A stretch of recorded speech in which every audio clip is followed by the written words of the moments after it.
السلام علیکم پیارے دوستو، آج کی اس ویڈیو میں ہم جانیں گے کہ ہمارے پیارے نبی صلی اللہ علیہ وآلہ وسلم کے دور میں اسلام کا پہلا مرکز کون سا رہا۔ اسلام کے ابتدائی دنوں میں ہمارے پیارے نبی صلی اللہ علیہ وآلہ وسلم خفیہ طور پر تبلیغ کرتے رہے۔ اس دوران جو شخص بھی مسلمان ہوتا تھا وہ مکہ کی گھاٹیوں میں چھپ کر نمازیں ادا کرتا تھا۔ پھر ایک دن ایسا ہوا کہ حضرت سعد بن ابی وقاص رضی اللہ تعالیٰ کچھ دوسرے صحابہ کے ساتھ مکے کی ایک گھاٹی میں تھے کہ اچانک وہاں قریش کی ایک جماعت پہنچ گئی۔ اس وقت صحابہ نماز پڑھ رہے تھے۔ مشرکوں کو یہ دیکھ کر بہت غصہ آیا، وہ ان پر چڑھ دوڑے، ساتھ میں برا بھلا بھی کہہ رہے تھے۔ ایسے میں حضرت سعد بن ابی وقاص رضی اللہ تعالیٰ عنہ نے ان میں سے ایک کو پکڑ لیا اور ان کو ایک ضرب لگائی، اس سے اس کی کھال پھٹ گئی، خون بہہ نکلا۔ یہ پہلا خون ہے جو اسلام کے نام پر بہایا گیا۔ اب قریشی دشمنی پر اتر آئے۔ اسی بنا پر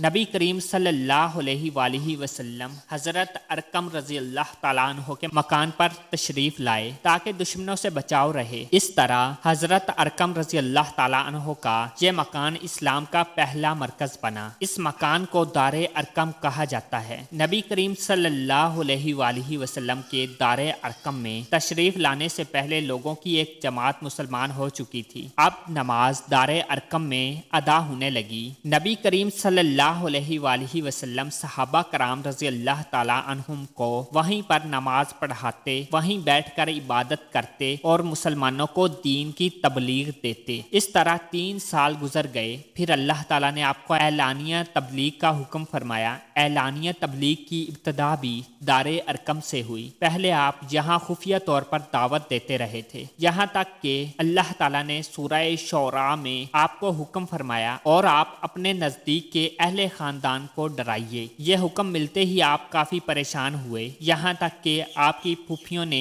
خیال کیا کہ آپ کچھ بیمار ہیں، چنانچہ وہ آپ کی بیمار پرسی کے لیے آپ کے پاس آئیں۔ تب آپ نے ان سے فرمایا، میں بیمار نہیں ہوں، بلکہ مجھے اللہ تعالیٰ نے حکم دیا ہے کہ میں اپنے قریبی رشتہ داروں کو آخرت کے عذاب سے ڈراؤں، اس لیے میں چاہتا ہوں کہ تمام بنی عبد المطلب کو جمع کروں اور انہیں اللہ کی طرف آنے کی دعوت دوں۔ یہ سن کر آپ کی پھوپھیوں نے کہا، ضرور جمع کریں، مگر ابو لہب کو نہ بلائیے گا، کیونکہ وہ ہرگز آپ کی بات نہیں مانے گا۔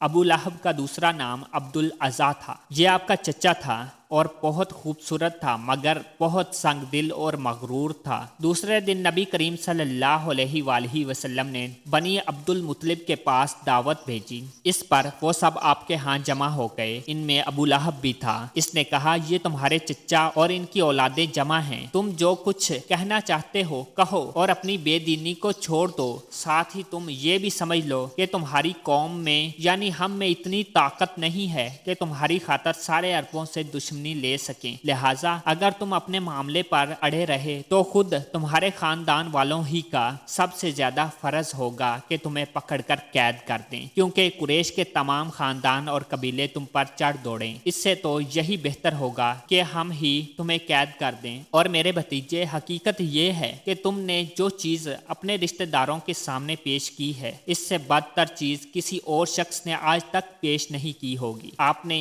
اس کی بات کی طرف کوئی توجہ نہیں فرمائی اور حاضرین کو اللہ کا پیغام سنایا۔ آپ نے فرمایا، اے قریش، کہو اللہ کے سوا کوئی معبود نہیں اور محمد اللہ کے رسول ہیں۔ آپ نے ان سے یہ بھی فرمایا، اے قریش، اپنی جانوں کو جہنم کی آگ سے بچاؤ۔ وہاں صرف آپ کے رشتہ دار ہی جمع نہیں ہوں گے، بلکہ قریش کے دوسرے قبیلے بھی موجود تھے، اس لیے آپ نے ان قبیلوں کے نام لے لے کر انہیں مخاطب فرمایا، یعنی آپ نے یہ الفاظ ادا فرمائے، اے بنی ہاشم، اپنی جانوں کو جہنم کے عذاب سے بچاؤ۔ اے بنی عبد شمس، اپنی جانوں کو جہنم کی آگ سے بچاؤ۔ اے بنی عبد مناف، اے بنی زہرا، اے کعب بن لوی، اے بنی مرو بن کعب، اپنی جانوں کو جہنم کی آگ سے بچاؤ۔ اے صفیہ، محمد کی پھوپھی، اپنے آپ کو جہنم کی آگ سے بچاؤ۔ ایک روایت کے مطابق آپ نے یہ الفاظ بھی فرمائے، نہ میں دنیا میں تمہیں فائدہ پہنچا سکتا ہوں نہ آخرت میں کوئی فائدہ پہنچانے کا اختیار رکھتا ہوں سوائے اس صورت کے کہ تم کہو لا الہ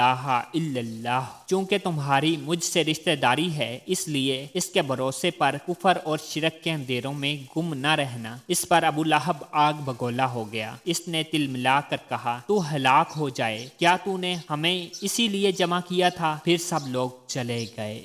تو پیارے دوستو، اگر آپ کو ہماری یہ ویڈیو پسند آئی تو اسے لائک کریں، شیئر کریں، اور چینل کو سبسکرائب نہیں کیا تو اسے سبسکرائب کریں، اور ساتھ ہی بیل کے آئیکن کو لازمی پریس کریں تاکہ ہماری نیکسٹ آنے والی ویڈیو کا نوٹیفیکیشن آپ تک باقاعدگی سے پہنچ سکے۔